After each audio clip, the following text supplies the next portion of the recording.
Tonight on Reporting Scotland, a government pledge to cut suicides by 20% over the next 4 years. I tried to end my life. I had been thinking about it for weeks beforehand. Not thinking about it, just feeling pressurised that I had to do it. There was no option. There was nothing. That was it. Also coming up in the programme, the principal of Robert Gordon University is to step down at the end of the month after a row over cronyism. Inverness could become mission control for Scotland's new Cape Canaveral as part of the development of Europe's first spaceport. We'll be previewing tonight's Europa League qualifiers. Hibs at home to Molde of Norway, Rangers against Slovenians Maribor. And Duncan Scott brings home the last leg of the men's 100-metre medley relay to win his third gold in the European Championships.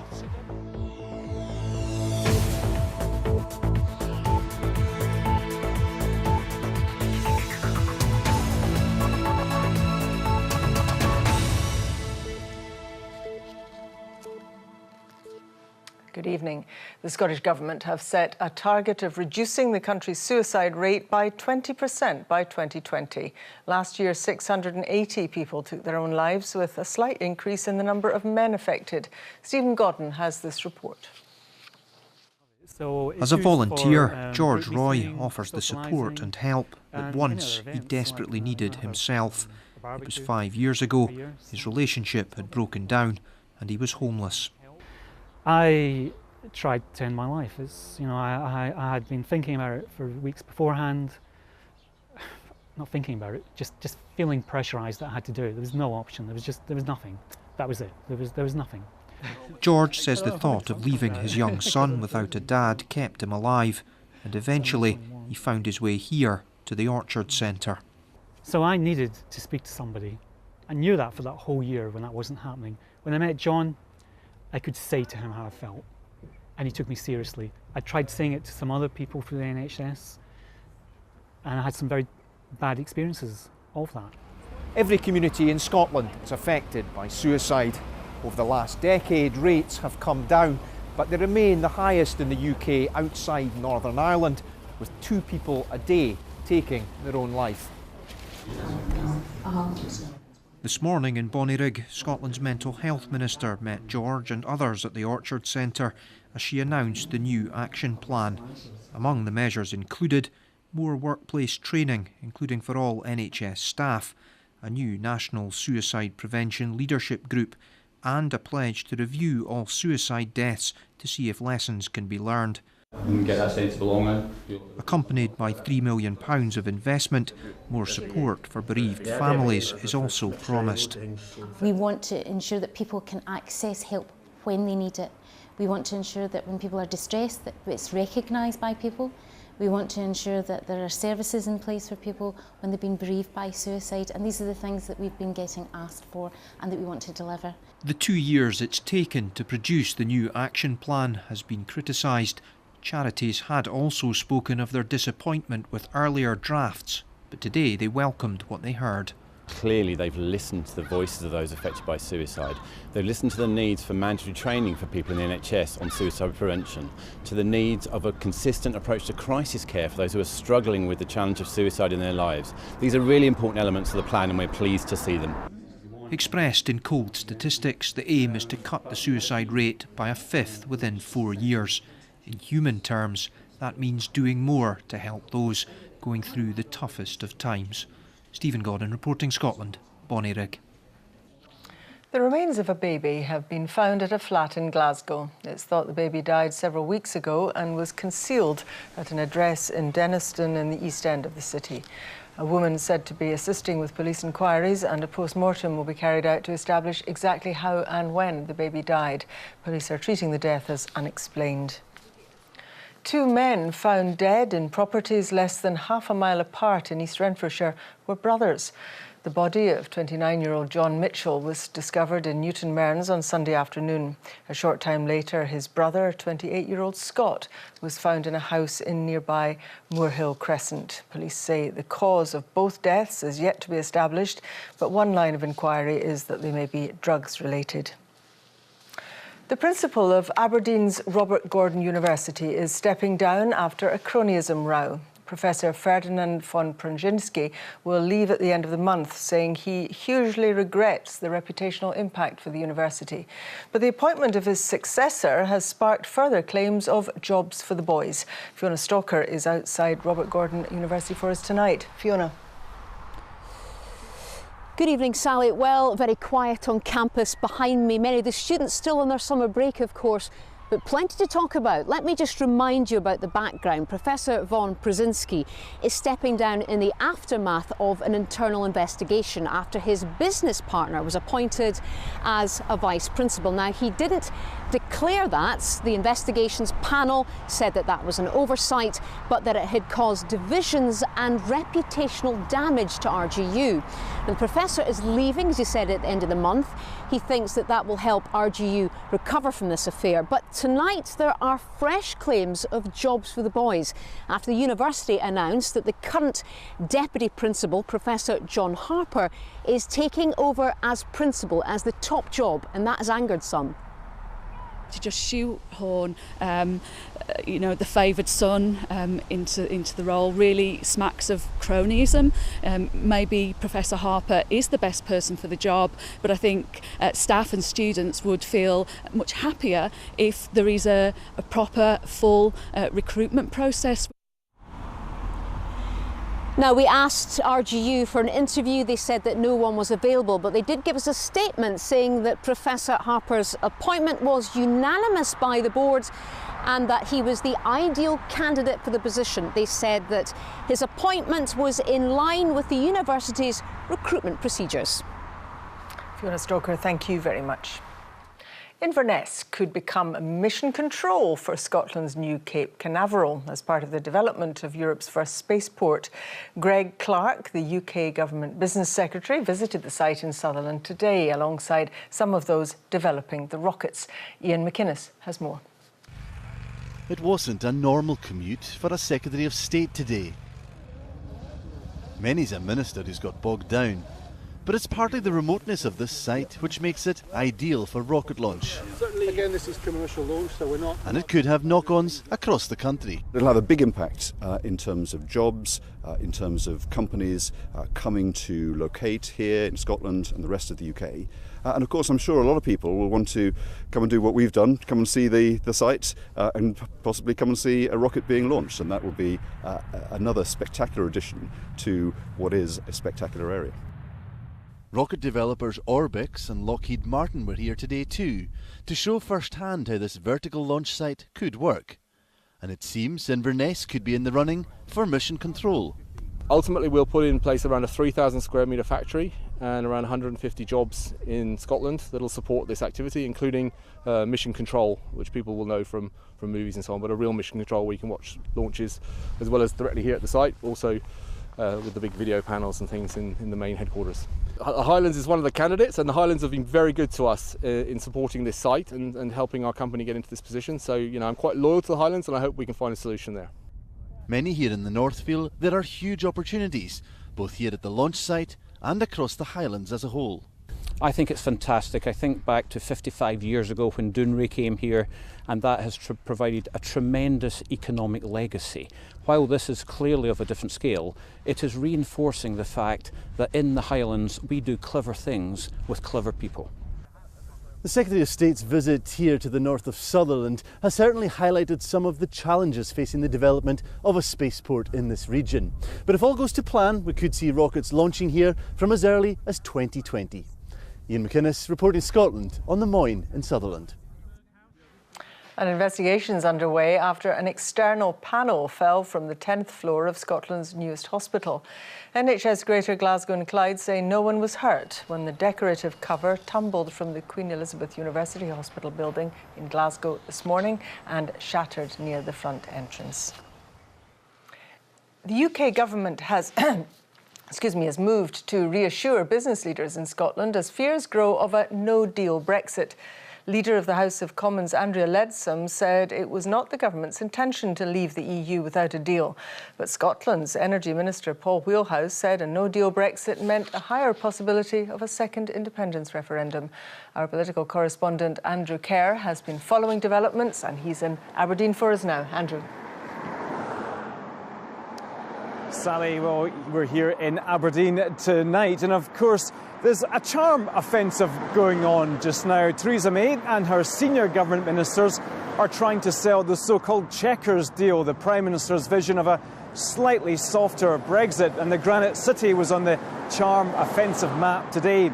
Andrea Leadsom was here visiting fishermen, fishing industry leaders and people from the oil and gas sector too. And she did try to allay those business concerns that there could be a no-deal Brexit. It is absolutely not our intention or our belief that we will have no-deal Brexit. So as the Chequers deal sets out, what we're seeking to achieve is an arrangement where we'll have no tariffs, no non-tariff barriers for trading in goods with the European Union, and that we'll have that free and fair trading arrangement that will continue once we've left the EU. Sally, we're in the west end of the city, but the Scottish Government's Energy Minister, Paul Wheelhouse, was down at the harbour earlier on a visit today as well. And we asked him that given the circumstances, given all the talk surrounding the talk of a possibility of a no deal, would a second Scottish independence referendum be more likely? This is what he told us. Really, the chances of that happening are higher the more that the UK government pushes us down a line of no deal and cutting our ties to one of our most important markets, European single market. So clearly I think, as I've seen as agricultural shows and going around my area in the south of Scotland, there's increasing frustration on part of consumers. People who are not necessarily sympathetic to the SNP are increasingly angry with the position the UK government has taken. Paul Wheelhouse also said it was cynical to use the possibility of no deal in a game of brinkmanship, but Andrea Leadsom told me we're just almost at the end of a part of a careful and complex negotiation. What will happen? Well, the Scottish Government do want a plan B, but we're not entirely sure what will happen. We'll just have to wait and see. Sally. Andrew Kerr in Aberdeen, thank you very much. An investigation has found that a series of errors, shortfalls and poor judgments at an RAF weapons training exercise in the Highlands led to the death of a young soldier. Lance Corporal Joe Spencer of 3rd Battalion the Rifles died at RAF Tain last November. A report by the Defence Safety Authority found that the 24-year-old from Hampshire died when his rifle discharged as he rested his chin on it. The report concluded that his death was an avoidable accident. Glasgow and Clyde rape crisis are to receive an extra £35,000 emergency funding from the Scottish Government. It comes after the charity failed to have its funding grant renewed by BBC Children in Need. The service provides support to women who've been sexually assaulted. Children in Need said it couldn't give money to all the projects that applied for grants. I think if somebody has been raped or sexually assaulted and has the courage to seek support, they should be able to get support when they need it. They shouldn't have to wrestle with waiting lists or engaged tones or answer machines. So I think this is welcome, but really what we need is a long-term sustainable approach to funding of rape crisis centres that means that when somebody needs support, they can get it no matter where they live in Scotland.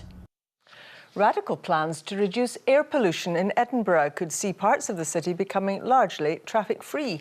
The proposals, which include a low-emissions zone, pedestrianisation and the introduction of traffic-free days, have been recommended by the Council's Transport and Environment Committee. The public will now be asked for their views, as Laura Maxwell reports. There's not much room for anyone on many of Edinburgh's streets during festival time, let alone traffic. And if the current proposals get the green light, there'll be even bigger changes in the future. We're looking at some quite bold measures in the city centre, looking at the possibility of changing, for example, the way freight comes into the city centre.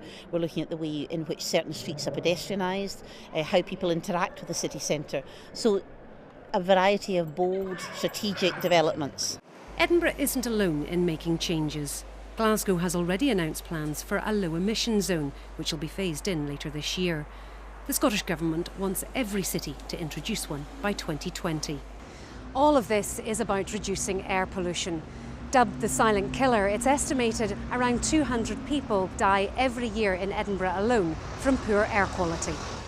There are a range of options under consideration, from the very basic, like extending bus lane hours, to the very radical, including freight hubs and traffic-free days. I think if you look around Europe, there are really good examples on cycling, on low emission zones, on banning cars from city centres, and these plans draw on all of those. So we could, if we do all of this, if we're brave enough, we could be a really good example in Europe of the kind of future city that everyone will want. The council says it wants a proper discussion about the city's long-term future. So what do the public think? I think that some pedestrianisation would be good, maybe at bottleneck times rather than all year round, because traffic does have to flow through the city as well. Great for pedestrians, but not good for deliveries, I'm afraid. Very supportive of it, because I think it'll be good. If it saves pedestrians' lives, that's the thing. Stop pollution. An 8-week public consultation gets underway next month. Laura Maxwell, reporting Scotland, Edinburgh. You're watching BBC Reporting Scotland. It's 7:15. A reminder of tonight's top story. The Scottish Government launches a £3 million plan to reduce the suicide rate by 20% over the next 4 years. And here's a show about one they made earlier. Blue Peter presenters take to the stage at the Fringe.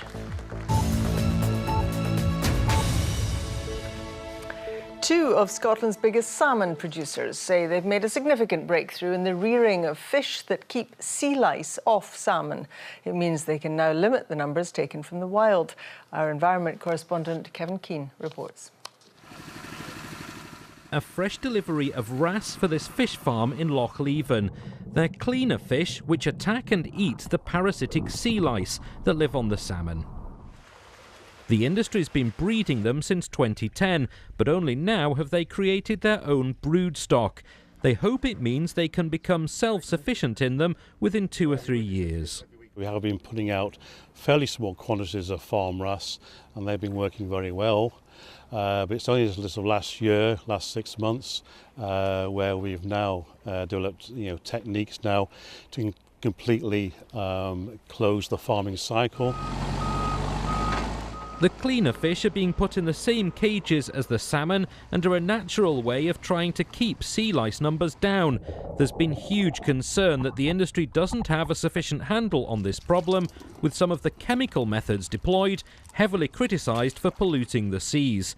It's trashing the industry's reputation, and they've been desperate to make this control method work. Biological control with cleaner fish is our preferred option because it is on the back of our overwhelming prevention strategy for control of sea lice.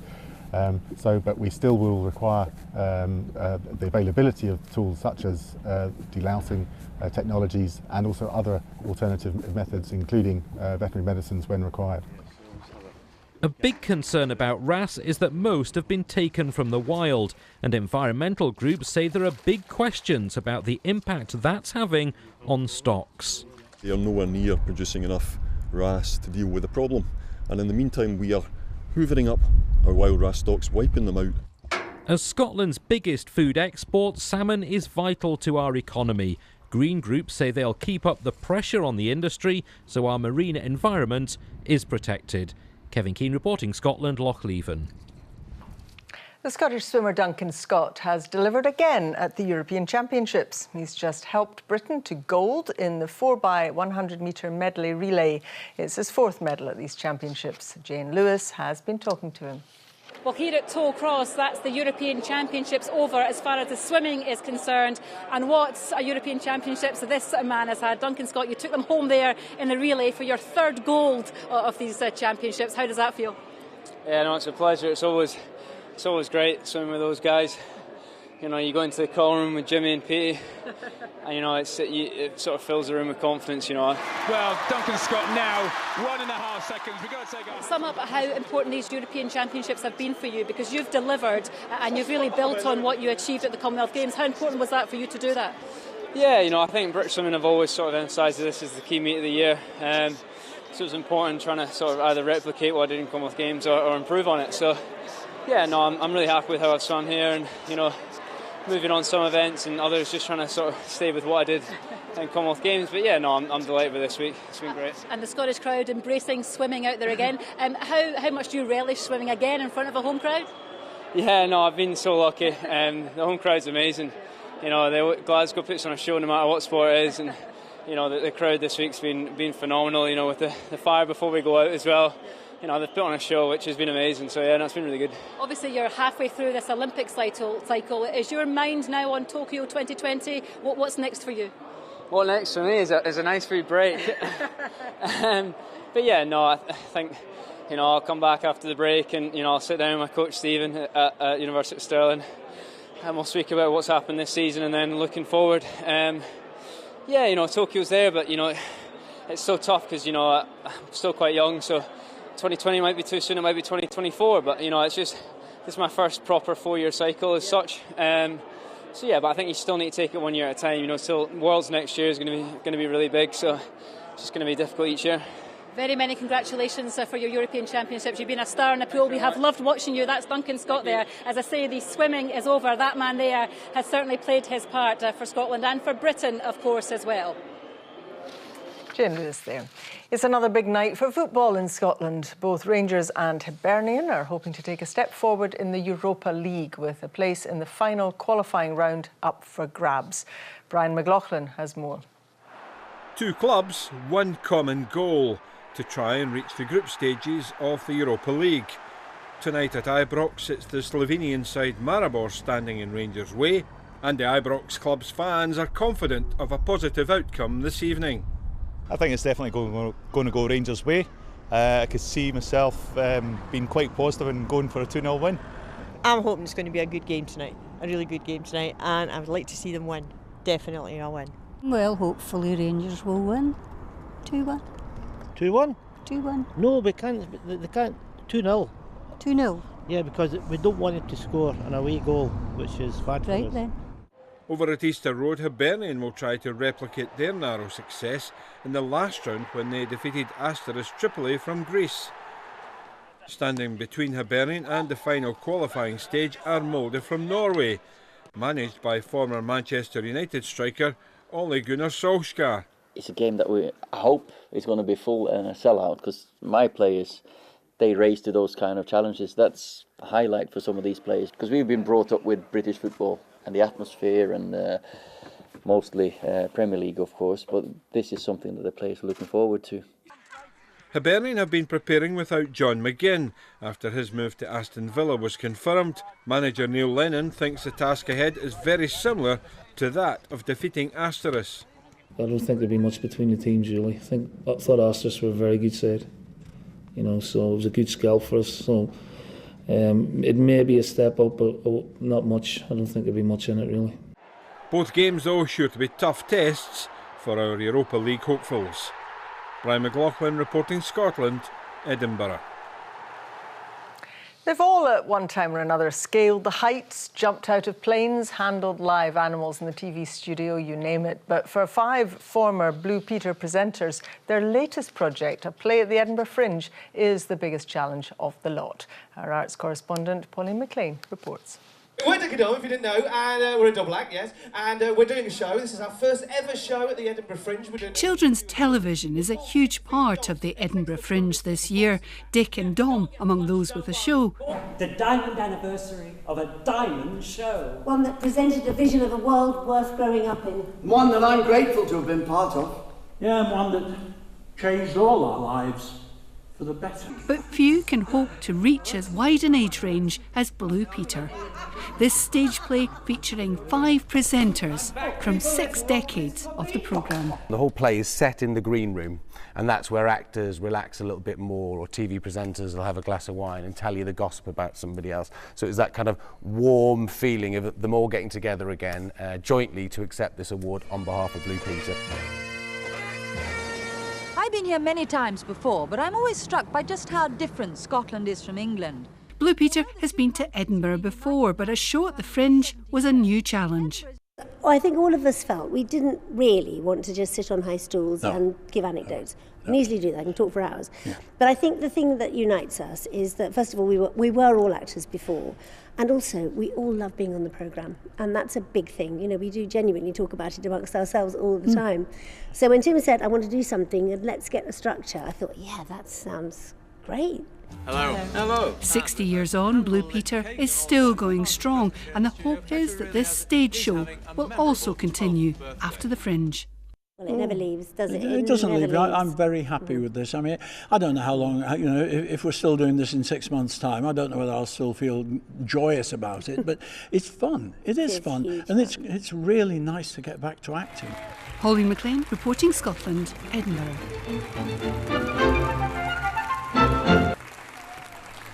You'll be queuing for tickets, will you, Chris? Why not?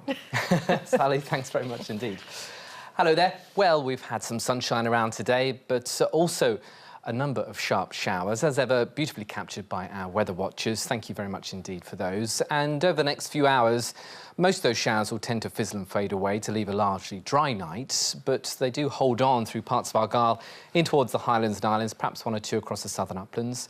Elsewhere dry, and it will be a cool night, 8 to 10 Celsius in town, perhaps as low as 4 or 5 in the countryside. So to start the day tomorrow, a number of showers in the west, drier in the east, and then through the course of Friday, those showers will slowly migrate their way eastwards and turn quite heavy, actually, with the chance of the odd rumble of thunder and some hail by mid-afternoon. But by mid-afternoon, in the west, after that showery start, it should be a lot drier and indeed sunnier for you. Quite a disappointingly cool day for this point in August. Tomorrow, 15 to 17 Celsius, so it's going to feel rather chilly at times, especially if those showers move overhead, and of course you'll get wet. And it's a moderate west-southwesterly breeze for many, largely dry for Orkney and Shetland. Rest of the afternoon into the evening, the showers with us for a time before fading away. Now, if you've been watching the forecast this week, you'll know we've had a few issues with Saturday's weather, at least the timing of it, because this system's on its way in, and the weather computer models we use have all been suggesting different timings for its arrival. Partly because of an undulating jet stream, and partly because it's gobbled up an old tropical storm system in the North Atlantic. But those weather computer models are now suggesting the same thing, and that is dry. So if you've got outdoor plans on Saturday, well, you want to watch. It looks dry and fine for many, but the cloud will be building through the course of the afternoon, perhaps 1 or 2 light showers in the far north, warmer than Friday too. Of course, the rain is still coming, and it's likely to arrive on Sunday, pushing in across the south and moving its way northwards. Temperatures up to around 19, perhaps 20 degrees, and a humid feel at times too. That's the forecast for now. Sally. Thanks very much, Chris. A reminder now of tonight's main news. An independent report into sexual abuse over 4 decades at 2 leading Catholic schools in England says attacks on children are likely to have been more widespread than thought. And the Scottish Government have unveiled a £3 million plan to reduce the suicide rate by 20% over the next 4 years. And that's Reporting Scotland. I'll be back with the late bulletin just after the 10 o'clock news. Until then, from everyone in the team right across the country, have a good evening. Bye-bye.